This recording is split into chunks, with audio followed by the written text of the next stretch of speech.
ଏହି ଭିଡିଓଟି ସେହି ଭଦ୍ର ପୁରୁଷ ମାନଙ୍କ ପାଇଁ ଯେଉଁମାନେ ମିଛ ସତ କହି ନାରୀ ମାନଙ୍କର ଇଜ୍ଜତ ଲୁଟୁଛନ୍ତି, ସେମାନଙ୍କୁ ପ୍ରେମ ଜାଲରେ ଫସେଇ ଶାରୀରିକ ସମ୍ପର୍କ ପାଇଁ ବାଧ୍ୟ କରୁଛନ୍ତି।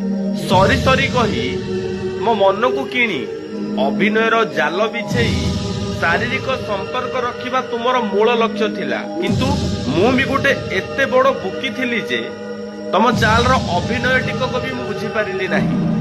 ଅଭିନୟ ପ୍ରେମରେ ଏତେ ପାଗେଳି ହେଇଯାଇଥିଲି ଯେ ତମର ପ୍ରତ୍ୟେକଟି କଥାକୁ ସତ ଭାବୁଥିଲି। ମୋ ଘର ଲୋକଙ୍କୁ ପର କରି ତମ କଥାରେ ବିଶ୍ୱାସ କରି ଘର ଛାଡି ଆସିବାର ପରିଣାମ ଆଜି ମୁଁ ପାଉଛି। ଯଦି ବାପା ମା ଭାଇ ଭଉଣୀ ଏମାନଙ୍କ କଥା ଶୁଣିଥାନ୍ତି ନା, ଆଜି ପ୍ରତି ମୁହୂର୍ତ୍ତରେ କାନ୍ଦି ନଥାନ୍ତି।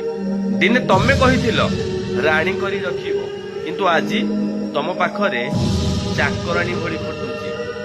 ଦିନେ ତମେ କହିଥିଲ ତମକୁ ବିବାହ କରିବା ପରେ ଘରୁ ଗୋଡ କାଢିବାକୁ ଦେବିନି, କିନ୍ତୁ ଆଜି ତମ ପାଇଁ ଘର ଘର ବୁଲି ବାସନ ମାଜୁଛି, ପେଟକୁ କେବଳ ଆହାର ଟିକକ ପାଇଁ। ଦିନେ ତମକୁ ମୁଁ କହିଥିଲି ନା, ତମକୁ ଯେବେ ମୁଁ ନିଜର କରିବି ତମ ଛଡା କୌଣସି ପୁରୁଷକୁ ଚାହିଁବିନି, କିନ୍ତୁ ତମେ କଣ କଲ?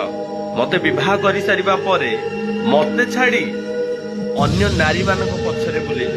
ଏଇ ଯୋଉ ଅଧର୍ମ କରୁଛ ନା, ଦିନେ ଭଗବାନ ତମକୁ ଫଳ ଦେବେ।